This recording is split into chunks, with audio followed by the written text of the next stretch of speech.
Siapa? Oke. Latihan. Ini. Kan satu B kan? Kode ini satu A. Satu inventor. Oh, ini anak A. Hikmah 3B. Nurul Hikmah sini, Nurul Hikmah. Bukan. Bukan, Pak. Bukan. Oh, ini nanti. Ini yang paling pertama ya. Fitria, Fitri Mona Lisa. Ya, ini Fitri Mona Lisa kayak yang pertama. Ini siapa ini?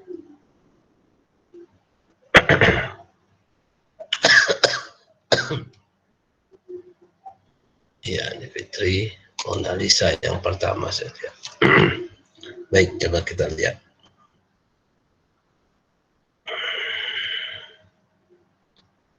Oke. Usaha dagang Kertajaya. Ada buku penjualan. Lalu ada buku penerimaan kas. Wah, serba-serbinya kosong ini. Buku penerimaan kas. Nggak ada penerimaan selain dari penjualan? Enggak ada, Pak. Nggak ada? Nggak ada, Pak. Oh. Yakin ya? Nggak ada penerimaan selain dari penjualan. Pembelian, pengeluaran kas. Oh, kalau pengeluaran kas ada ya. Pembelian pun, ini pembelian semua pembelian barang dagangan ya. Pembelian barang dagangan. Nggak ada pembelian selain pembelian barang dagangan.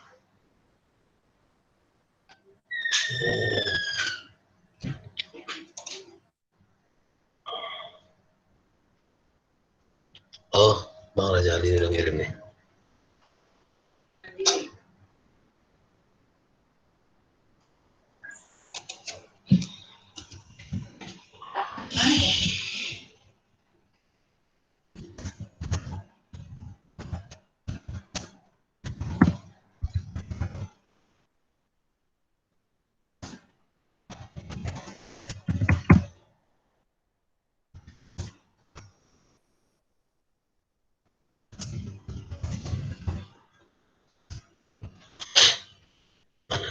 Ini dia. Pengeluaran kas. Terus ada retur, penjualan retur, ada pembelian retur, ada penjualan retur. Lalu buku besarnya, buku besar kas, saldo awal. Lalu ada saldo awal tulis ya nanti ya lain kali. Buku penerimaan kas 4620, pengeluaran kas. Oke. Piutang dagang saldo awal ada di buku penjualan, buku penerimaan kas, jurnal umum atau memorial jurnal bikin istilahnya ya, bikin memorial jurnal. Jadi totalnya 1000, saldonya 1500 ini. Kita coba lihat kartu utangnya, kartu piutangnya, Mana kartu piutangmu?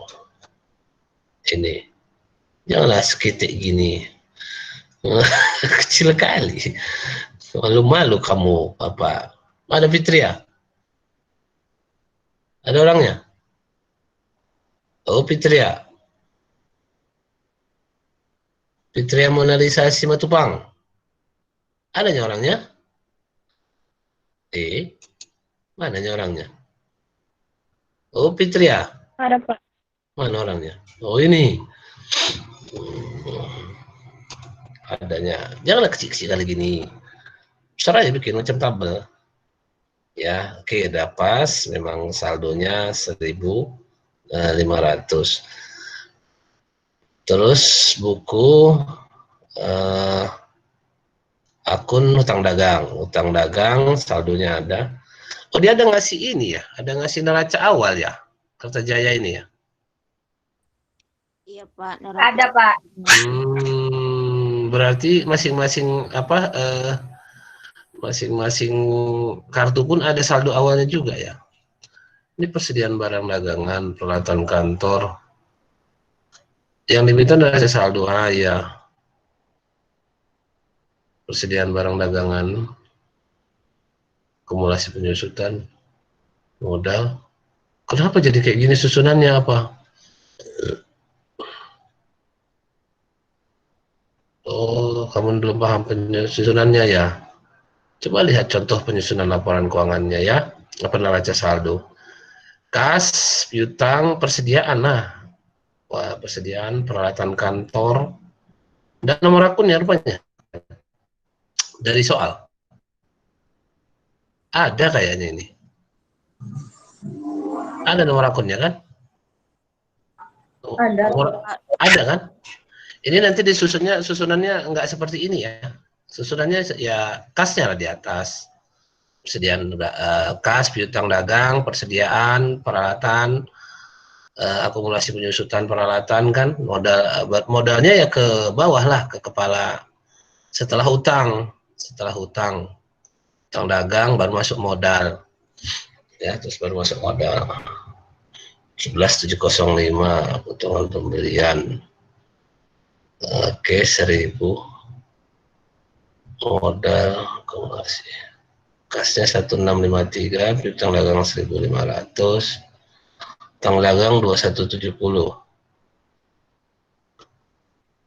Daftar hutangnya mana nih? Ada.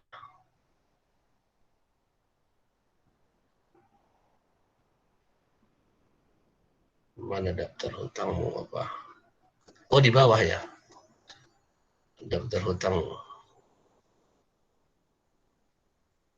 Ini kan, ini customernya ya, kartu piutang, ini customernya.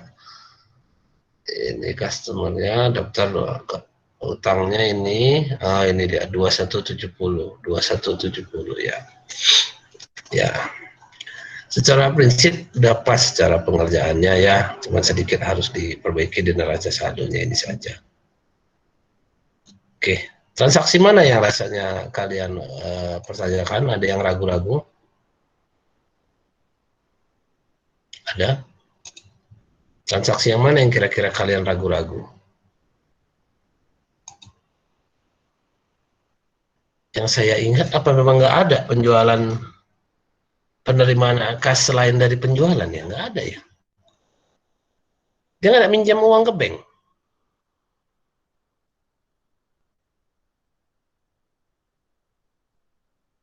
Nggak ada, Pak. Nggak ada ya? Ada, Ini Pak. dia kan penerimaan kas kan? Penerimaan kas kreditnya dari mana?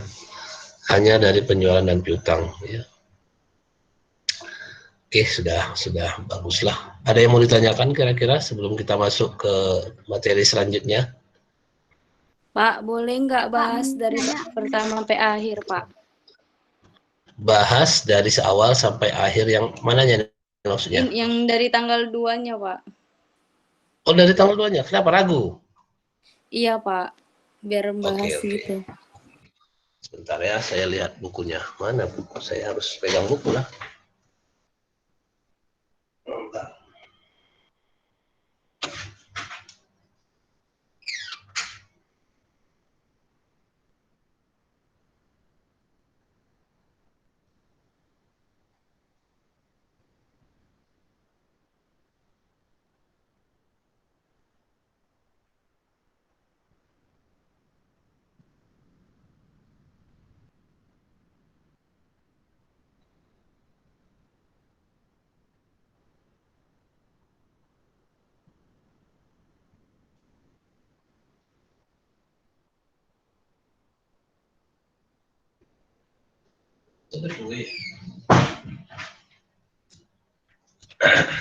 Yang mulai tanggal, coba kita lihat.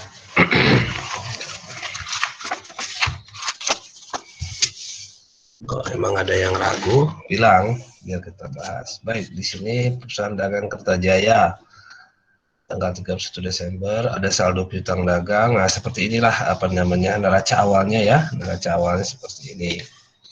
Dengan ada saldo-saldo awal, rincian dari utangnya, saldo-saldo awal masing-masing customer dan masing-masing supplier. ya kan. Misalnya ini saldo piutang dagang 600 terdiri dari ya kan toko Bau 200, toko Agung 400. Baik, kita lihat transaksinya. Yang tanggal diterima uang penagihan toko Merbabu 200, bukti penerimaan kas. Bukti penerimaan kas nomor 1. Nah, saya kira ini sudah jelas. Ini di buku penerimaan kas. Ya, seperti yang dituliskan si apa ini, seperti misalnya contoh di buku di buku ini kan 200 sudah debit 200, piutang 200. Pas seperti ini. Ya, memang seperti ini. Ya langsung di sini langsung toko Merbabu aja. Toko Merbabu gitu keterangannya. Dah. Udah istilahnya nggak ada masalah ini. Ini untuk yang tanggal 2. Ya. Yang tanggal 4 dijual barang dagangan. Nah, ini langsung ke buku penjualan. Toko Medika sebesar 1.000. Ya, seperti ini. Dah. 2/10 N. Nah, itu harus dijaga 2/10 N/30-nya ini ya, yang 1.000 ini. Jadi ketika dia diterima uangnya, kalau masih dalam lingkup 2/10 N/30, dia harus dapat diskon nanti kan. Ada yang dapat diskon? Ada, Pak. Ini termasuk ini? Iya, Pak, tanggal 4 nanti. Enggak. Penjualan tunai. Iya, Pak, tanggal 4-nya. Tanggal 4-nya ya? Tanggal 4, ya terimanya tanggal berapa? Tanggal 14, Pak. 14, Pak. Diterima uang penagihan untuk Medika 1. Ya, di tanggal 14 dia jual tanggal 4. Dapat dia nih 2/10 N/30-nya. Kan gitu. Ini udah betul nih seperti ini. Ya kan, yang penjualan tunai menurut mesin cash register untuk periode tanggal 9 kan? Penjualan bukti penerimaan kas, masuk dia ke buku penerimaan kas, cash register 200, penjualan ya betul, ini seperti ini. Dagangan PT Merdeka 1.500, dibeli barang dagang, nah, jelas barang dagang. Dibeli berarti ke purchase, ke buku pembelian. Toko PT Merdeka 1.500, utang dagangnya betul. Dibayar utang dagang, dibayar PT Utama, berarti ke pengeluaran kas. Penerimaan pengeluaran di bawah. PT Utama ya seperti ini. Utang dagangnya di debit 300, kreditnya kas 300. Oke. Betul. Diterima uang penagihan untuk, ya udah bagus, gimana lagi dibilang? Udah pas. Yang saya berharap yang poin yang mananya, jangan salah satu-satu, karena pandainya. Ya kan, udah bisanya. Yang kalian ragu gitu maksudnya. Bukan saya malas ngerjainnya semua. Kalau ada di papan tulis tadi kita ngerjainnya sama-sama, boleh satu-satu ke depan. Kalau biasanya saya kalau di kelas itu kalian satu-satu ke depan untuk ngerjain satu-satu transaksi. Tapi kalau rasanya sekarang di sini udah kalian kerjakan. Mana yang sanksi? Saya tanya yang sanksi loh. Bukan istilahnya, bukan artinya yang kalian bisa atau nggak bisa gitu. Yang sanksi rasanya. Yang sanksi aja saya bilang mana ya? Biar kita jelaskan. Jadi kalaupun kalian mencatat dari kawan, ya kalau kalian pun mencatat dari kawan, lalu kalian sanksi kenapa dibikin seperti ini, boleh ditanyakan di sini, boleh ditanyakan di grup WA, Pak kenapa ya itu didebitkan, itu kenapa ya itu, gitu boleh. Karena saya bilang dari awal kita ketemu, pencatatan transaksi ini cuman 2 pertanyaannya, ya kan? Cuman 2 pertanyaannya, apa itu? Kenapa dicatat segitu? Kenapa dicatat di situ? Ya, kenapa dicatat segitu maksudnya nilainya. Kenapa dicatat di situ maksudnya posisinya, debit atau kredit. Kan gitu. Nah, seperti itu ya pertanyaannya. Gak ada yang lain kok. Gak ada yang lain. Jadi silakan ditanya, kenapa segitu Pak yang dicatat? Ya, karena ada dapat diskon misalnya ya kan. Dia udah kena 2/10 N/30, jadi yang penerimaan kasnya nggak segitu. Kemarin penjualannya berapa penjualannya contohnya? Penjualannya 1.000, waktu tanggal 14 tentu nggak diterima, nggak 1.000 jadinya yang diterima uangnya, tapi dikurangi dengan diskon penjualan sebesar 2% dari 1.000, kan gitu. Itu yang segitu itu jawabannya. Kenapa di situ? Kenapa di debit Pak? Ya karena kita nerima uang. Ya kasnya di debit lah. Kan gitu ya, uang. Karena makanya saya bilang yang jangan sampai bingung itu di kalian, saya ulang kembali, saya refresh kembali. Ketika kita mencatat ini contohnya PT perusahaan perusahaan dagang Kertajaya. Kamu jadi perusahaan dagang Kertajayanya ya. Kamu jadi perusahaan dagang Kertajayanya. Jangan di luarnya. Jangan sebagai penjual, jangan sebagai pembeli, tapi kamu jadi perusahaan dagang Kertajayanya. Perasaan kamu itu kamu bawa sebagai perusahaan dagang Kertajaya, ya. Itu kondisinya, ya. Jadi istilahnya jangan tidak dibawa perasaan itu, nanti jadi bingung dia. Yang paling kalian bingung kan apalah ini sebenarnya? Gak ada kan? Cuman capek nilai-nyalinnya aja ya kan? Itu ajanya. Jadi saya yakin cuma capek nyalinnya aja. Capek kali Pak nyalinnya kan gitu. Ya iyalah.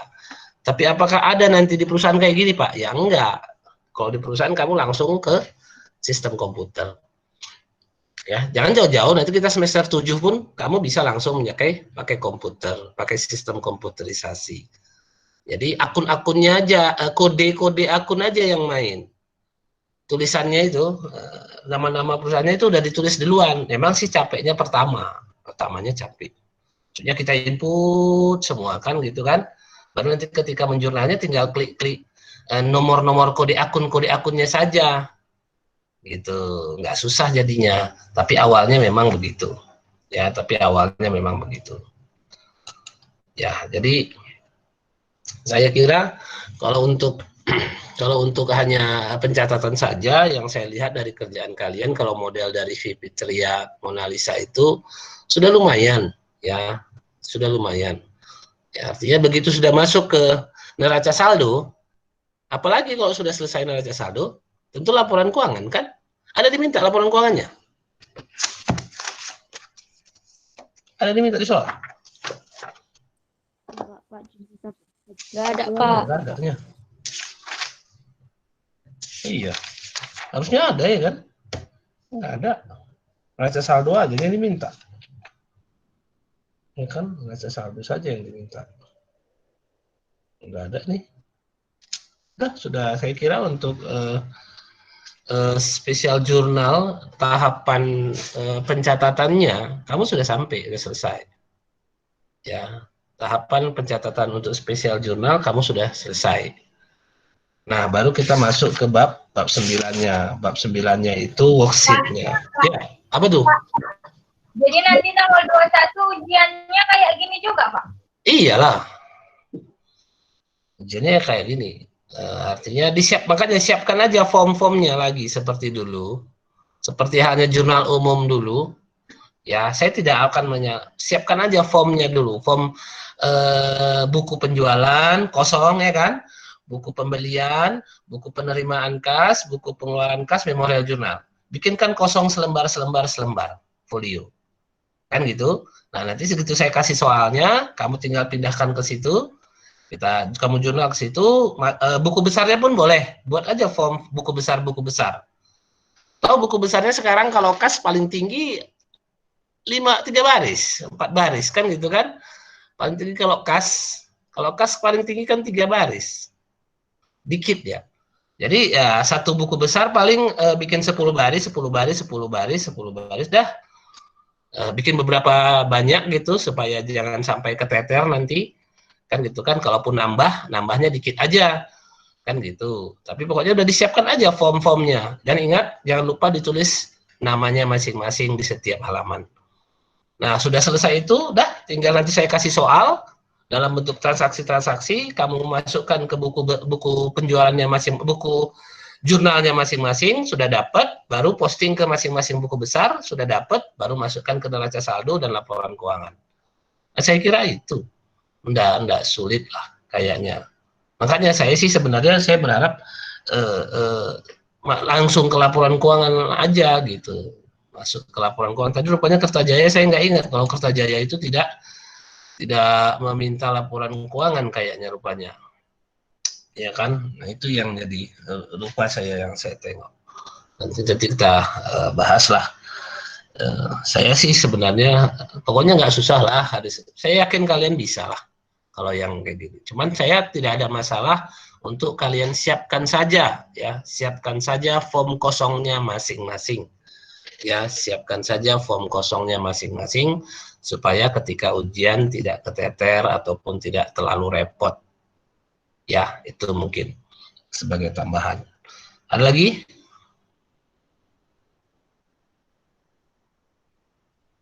Ada lagi kira-kira?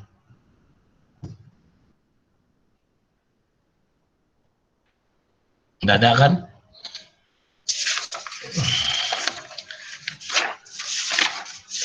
Kalau tidak ada, biar kita masuk ke bab selanjutnya. Jadi gini, kunci keberhasilan kita dalam ujiannya ini pun akuntansi ini adalah latihan ya. Jadi tolong dibantu buat latihan, cari soalnya sendiri, ya, cari soalnya sendiri, kerjakan. Kalau soalnya dari saya ya inilah dari buku Sumarso ini, kan dari buku Sumarso. Rupanya buku Sumarso ini tidak begitu banyak soalnya. Ya, cari lagi, buat lagi latihan soal, buat lagi latihan soal, ya, buat lagi latihan soal. Itunya kuncinya. Jadi kembali yang saya bilang latihan lah, latihan. Ya, masing-masing buat cari soalnya. Ya, kan udah saya bilang inilah tantangan yang paling hebat untuk kalian anak-anak semester 1. Ya, dengan kondisi belajar daring ini kamu bisa tetap mendapatkan kompetensi yang baik. Ya, tetap bisa mendapatkan kompetensi yang baik. Saya kira itu cukup baik. Oke. Ya. Pak, nah, itu kalau buat di perusahaan dagang Kertajaya buat laporan keuangannya itu kayak buat laporan keuangan biasa yang dibuat itu kan, Pak? Iya, kamu lihat aja yang dia laporan keuangan dia yang pertama. Kan yang disoalkan ada tuh laporan keuangannya. Untuk neracanya maksudnya nih kan. Nah, kalau ya biasa aja, iya. Kalau sudah dapat neraca saldo, kalau udah dapat neraca saldo, apalagi kan gitu ya. Kalau sudah dapat neraca saldonya, apalagi kan gampang buat laporan keuangannya. Laba rugi, lalu perubahan modal, baru neraca posisi keuangan. Kan udah selesai dia. Ya. Udah kalau sudah dapat neraca saldonya, nah, udah gampang. Ya kan, udah itulah angka-angkanya kan gitu ya. Apalagi neraca saldo kan harusnya balance kan, syaratnya balance. Kalau sudah balance pasti neraca laporan keuangannya pasti balance. Kan gitu ya, dengan syarat neraca saldonya balance. Kan gitu ya, dengan syarat neraca saldonya balance. Kalau sudah saya lihat tadi neraca saldo yang kalian buat sudah bisa dibuat.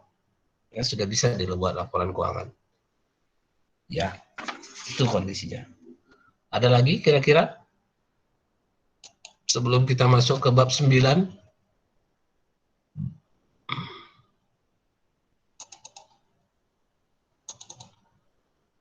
Bab 9.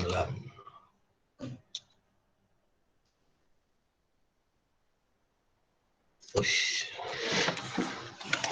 Baterainya habis.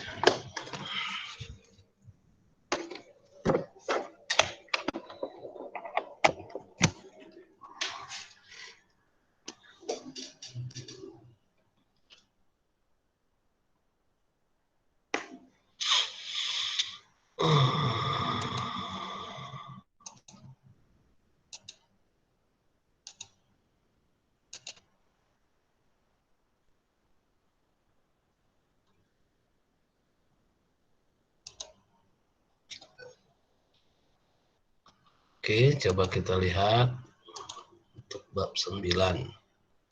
Nah, ini sebenarnya bab yang terkait dengan penyesuaian ya, adjustment untuk perusahaan dagang. Ya, adjustment untuk perusahaan dagang. Oke, coba kita share. Mana dia? Oke, Windows. Oke. Jadi kalau kamu lihat di buku di halaman 219 ya. 219 kita sudah masuk ke materi perusahaan dagang sekaligus ke materi badan usaha perseroan terbatas. Ya, badan usaha perseroan karena di situ kalau kamu lihat di 219 halaman 219 itu PT Maju ya, PT dia udah masuk. Kalau semalam kan kita ceritanya cerita orang pribadi, perusahaan pribadi kan gitu ya. Tapi kalau kamu lihat di buku di halaman 219 itu PT Maju ya, dengan banyaknya akunnya, ini sedikit ini masih akunnya ya. Nah, di situ ada penomoran, makanya di sini nanti yang kamu kenal, kamu ada sistem pemberian nomor kode akun. Bahasanya, bahasa kerennya COA, chart of account. Nah, seperti ini. Pernah kita bahas kemarin itu kan? Pernah kita bahas kemarin itu. Kalau kepala 1 itu aktivitas, kepala 2 kewajiban, kepala 3 modal, kepala 4 pendapatan dan harga pokok ataupun biaya pokok, kelima beban atau biaya. Kan gitu. Nah, ini dia akun khusus perusahaan dagang. Kemarin sudah sampai, yaitu persediaan barang dagangan dan pembelian. Persediaan barang dagangan dan pembelian itu yang khusus perusahaan dagang. Lalu ada perseroan terbatas ya. Nah, perseroan shero ini dari bahasa sharing ya. Shero ini sharing jadinya. Jadi mungkin kalian sudah tahu pengertiannya dari pelajaran yang lain, pelajaran pengantar bisnis mungkin atau pengantar manajemen ya.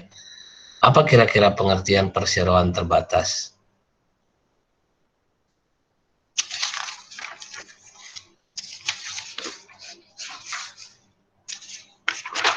Apa yang kalian tahu?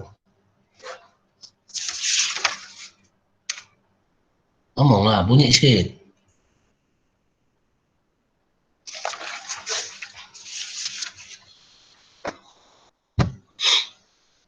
Karena materi final test kita nanti perusahaannya dalam bentuk PT ya. Nanti di final test kita dalam bentuk PT dia. Nah, kira-kira kalian kan udah belajar kan? Ada pengantar manajemen kan? Ada Pak. Pengantar bisnis ada, Pak. Pengantar apa tuh? Bisnis. Bisnis Pak. Pengantar bisnis, pengantar bisnis ada. Kan di situ ada pengertian PT enggak? Ada Pak. Ada, Pak. Apa itu? Ada Pak, suatu badan usaha yang berbentuk badan hukum yang didirikan berdasarkan perjanjian dan melakukan kegiatan usaha dengan modal dasar yang seluruhnya. Nah, seperti itu. Itu kan bahasa bukunya. Itu dari sisi organisasi bisnisnya kan. Nah, kalau dari sisi akuntansinya sederhananya sebenarnya perseroan terbatas itu adalah perusahaan yang dihimpun dari pemodal yang tanggung jawab pemodal sebatas sumber daya yang disetornya. Ya, tanggung jawab pemodal itu sebatas modal yang disetornya. Jadi tanggung jawab hak dan kewajiban pemodal itu sebatas modal yang disetorkannya ke PT. Jadi perseroan ini kan kongsi dia sebenarnya, perkongsian beberapa orang atau beberapa badan hukum pun bisa ya. PT membentuk PT bisa Pak, bisa.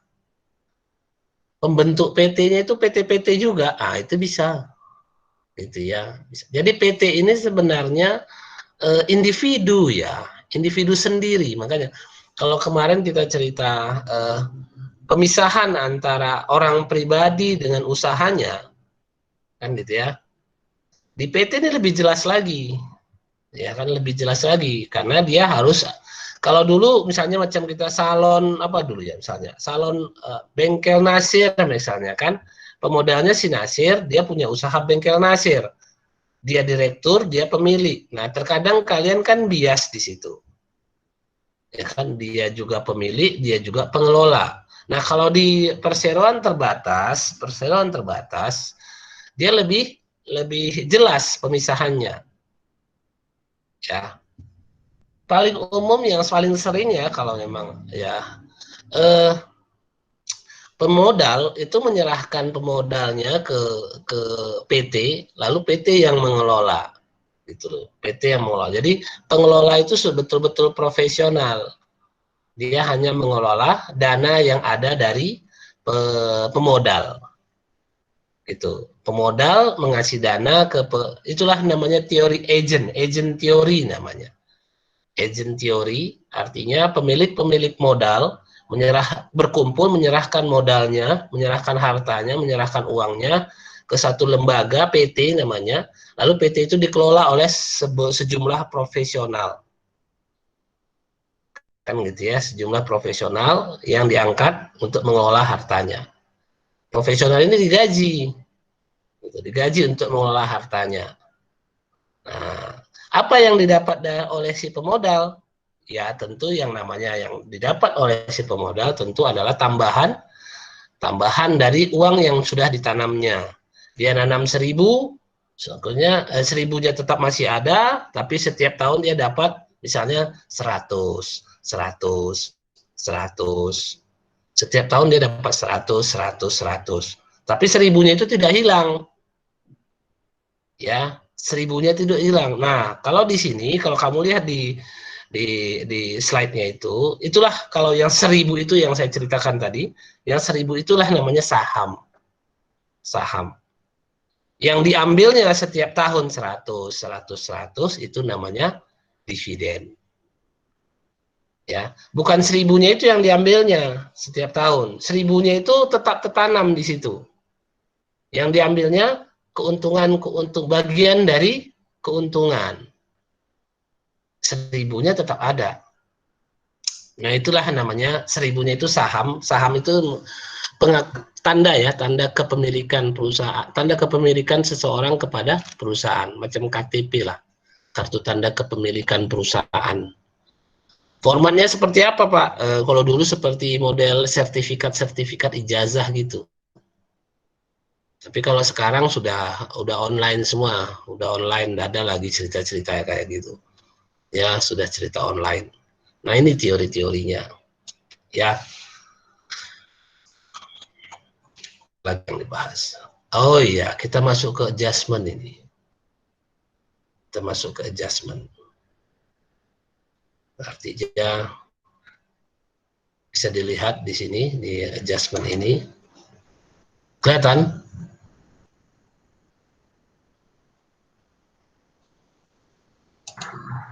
Kurang gede sekali lagi, Pak. Oh ya, kurang besar.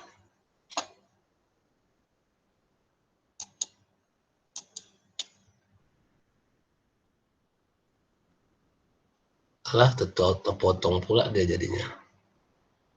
Pendapatan dan utang. Oke. Sebentar.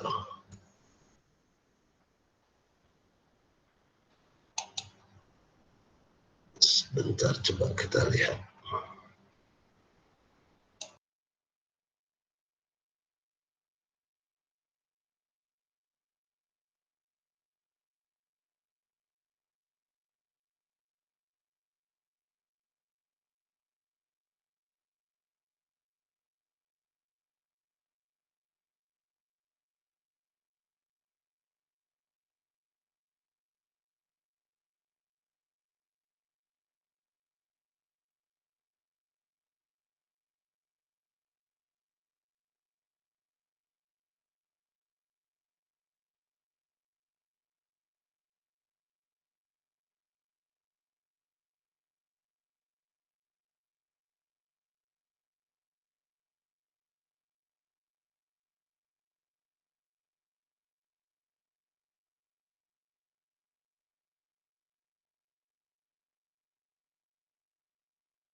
Sebentar, ada interupsi tadi.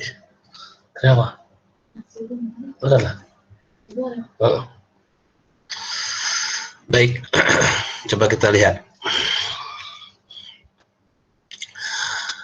Nah, yang baru ya, yang baru dalam adjustment ya, yang baru dalam adjustmentnya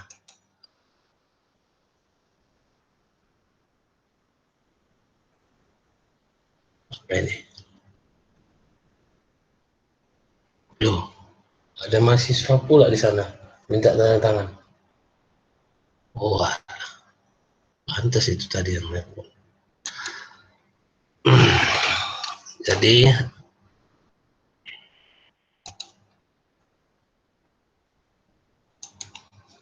suruh tunggu aja lah dia situ lah. Nah, ini ada yang paling khas ya dalam adjustmentnya perusahaan dagang itu adalah persediaan. Ya, persediaan. Jadi di sini kalau dia pakai periodical ya, intinya pencatatannya dengan periodical. Ada mahasiswa pula yang datang sebentar di belakang depan. Kurang udah, tunggu lagi lah nih, sebentar lah ya. Saya mau nengok ada senior kalian ada minta tanda tangan. Iya Pak, nggak apa-apa Pak.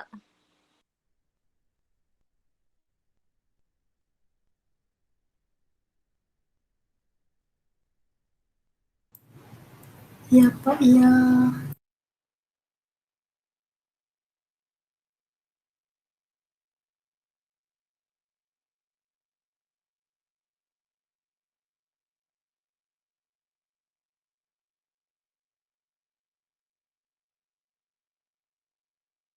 Nggak apa-apa, Pak. Lanjut Pak. Silahkan, Pak. Pak, tengok Pak, suara ya Jihan, Pak. Direkam loh ini weh. Tengok nanti rekamannya ya Pak, bandel kali orang ini Pak.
Baik, kita kembali.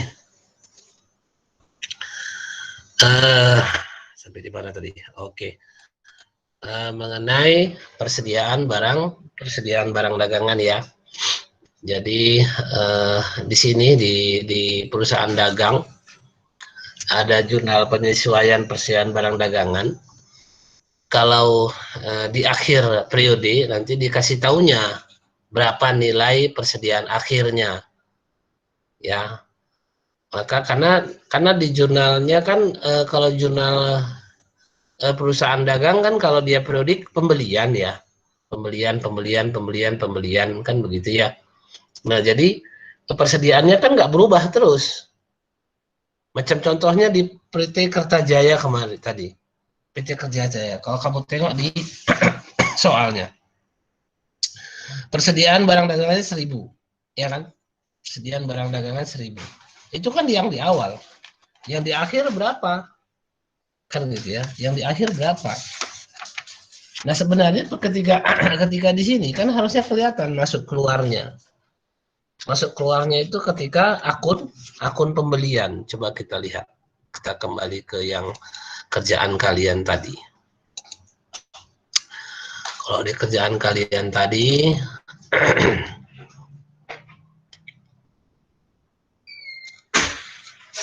nah ini yang perusahaan dagang ini kan ketika pembelian tentu kan persediaannya nambah ini. Pembelian 1.500, 1.200, 2.600. Ini kan persediaan nambah.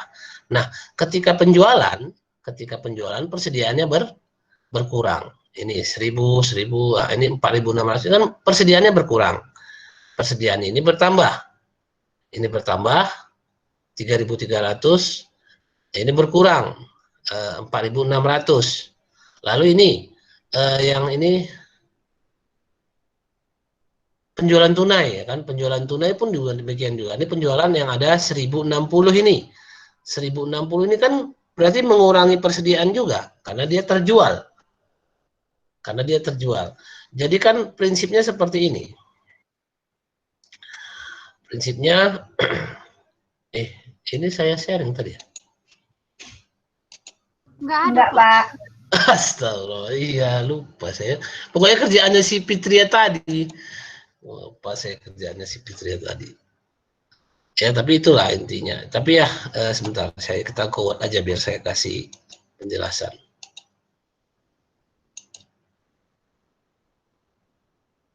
Mana quote-nya?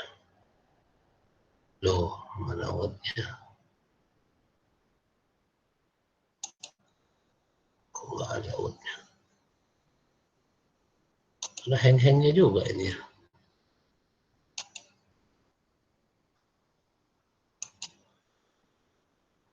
Nggak muncul quote-nya. Mau di-share. Bayang. Nggak ada quote-nya. Beset ini. Nggak bisa di-share quote-nya. Beginilah kendala kita. Sebenarnya saya mau nulis-nulis jadinya. Coba sekali lagi. Ada. Nah ini yang tadi kan. Jadi ketika persediaan gitu ya, harus ada penyesuaian. Penyesuaiannya menghilangkan persediaan awal dan memunculkan persediaan akhir. Ya, menghilangkan kalau metode periodikal itu biasanya persediaan akhir didapat dari perhitungan fisik. Ya, persediaan akhir dapat dari perhitungan fisik. Jadi nanti ketika di keterangan disebutkan itu persediaan fisik akhir tahun sekian, maka adjustmentnya ya kan, adjustmentnya itu kalau di sini coba kita lihat, nampak nggak adjustmentnya di sini?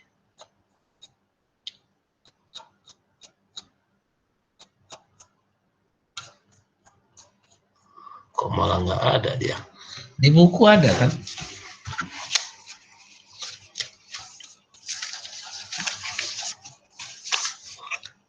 Di buku di halaman 221.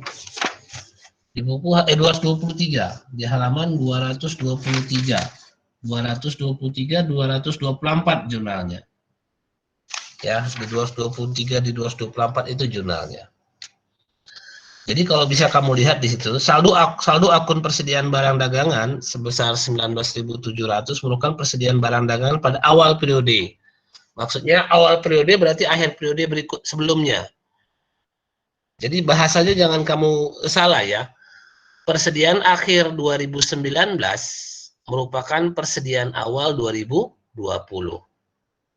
Ya. Bahasa itu kepahami nanti. Jangan sampai kamu nanti salah. Persediaan akhir 2019 adalah persediaan awal 2020. Persediaan akhir 2020 adalah persediaan awal 2021. Itu terus berputar ya. Itu terus berputar seperti itu. Nah, di bahasa di bukunya disebutkan di sini.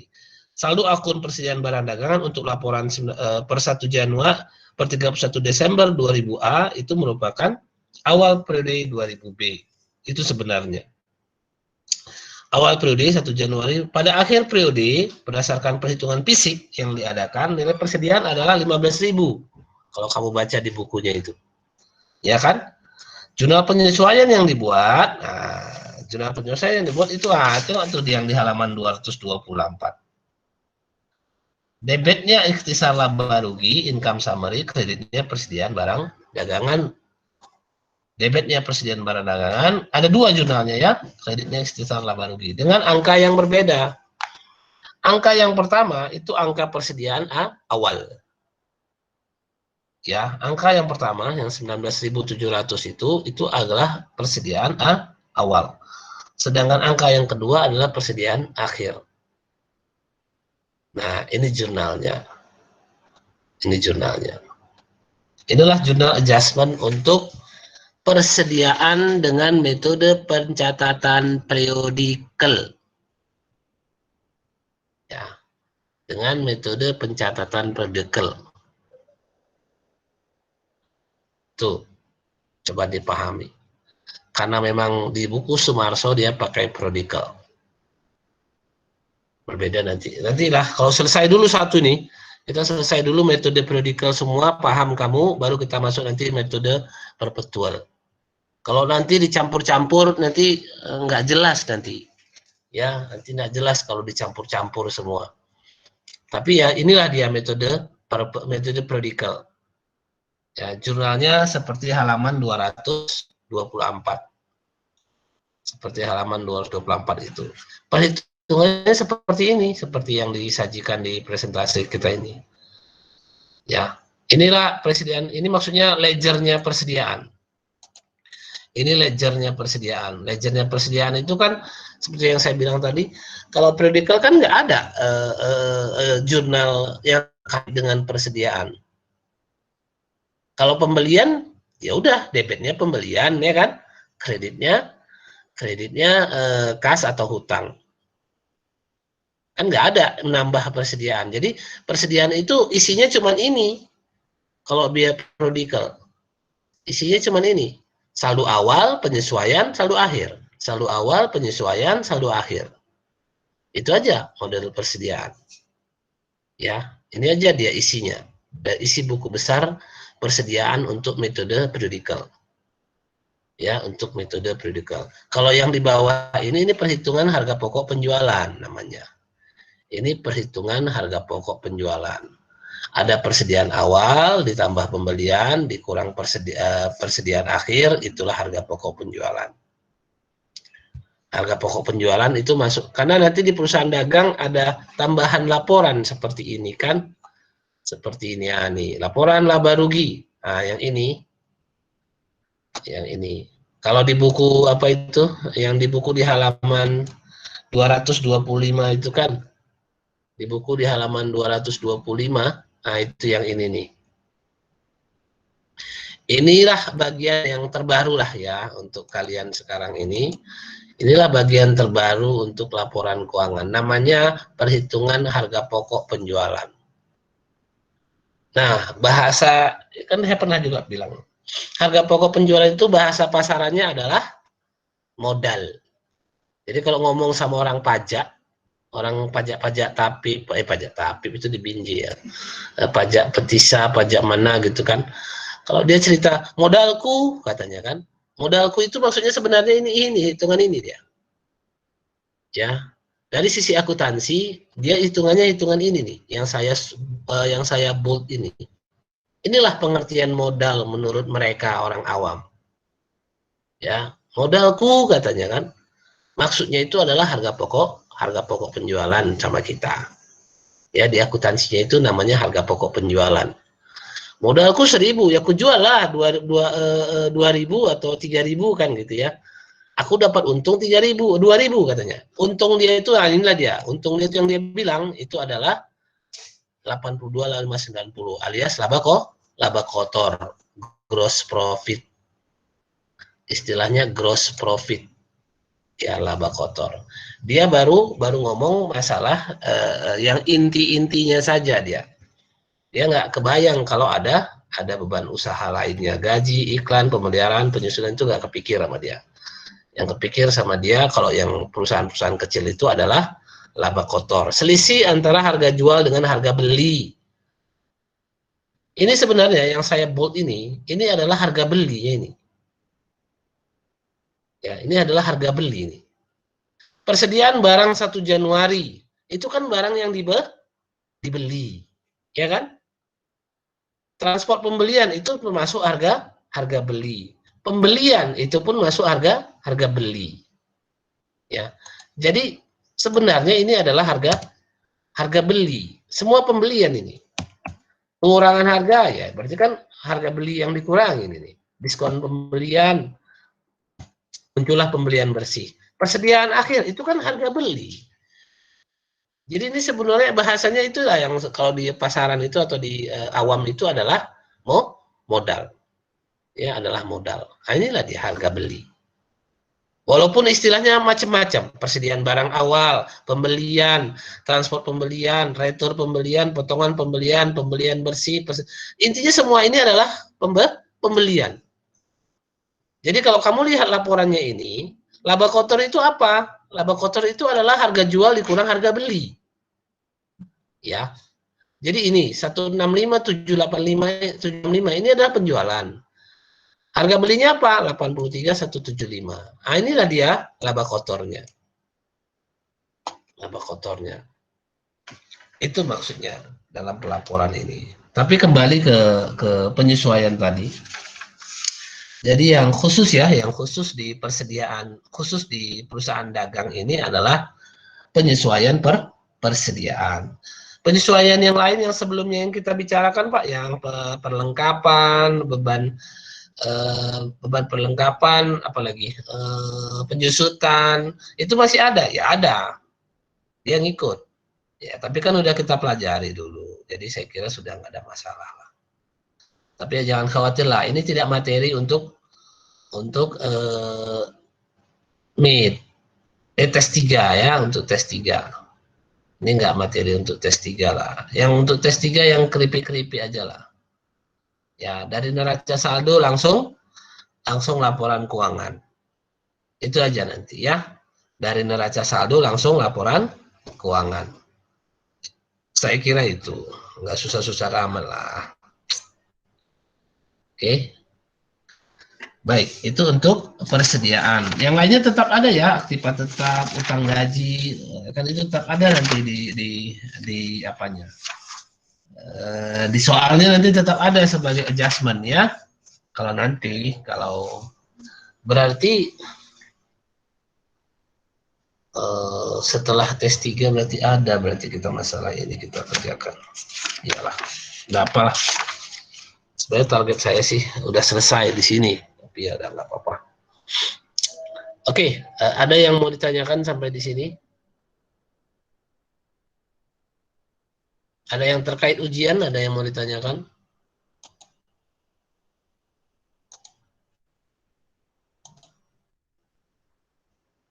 Mana tahu ada yang terkait ujian. Ya. Jangan lupa ada tugas-tugasnya tetap dikerjakan. Ya. Tetap dikerjakan. Atau kira-kira ada lagi yang lain?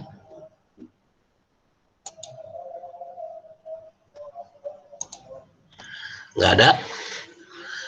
Kalau tidak ada, kita akhiri saja. Siap-siap ya. Saya bilang tadi, siap-siap apa yang disiapkan. Yang pertama yang disiapkan adalah form kosong ya. Form kosong untuk spesial jurnal, 5 jurnal, 5 buku jurnal, ya, kosong. Yang kedua, ledger, ya, ledger, ya, bikinlah beberapa biji ya. Apakah 5 atau 10, ya, biar gampang. Tapi barisnya cukup 10 baris paling banyak. Ya, ledger paling banyaknya 10 baris saja. Itu paling banyak. Ya. Lalu yang ketiga, ya doalah. Ya kan, biar tenang lem sedikit ya kan, itunya. Sebagai penenangnya. Saya kira itu, kita akhiri dengan hamdalah. Alhamdulillahirrahmanirrahim. Alhamdulillah. Oke, assalamualaikum warahmatullahi wabarakatuh. Waalaikumsalam.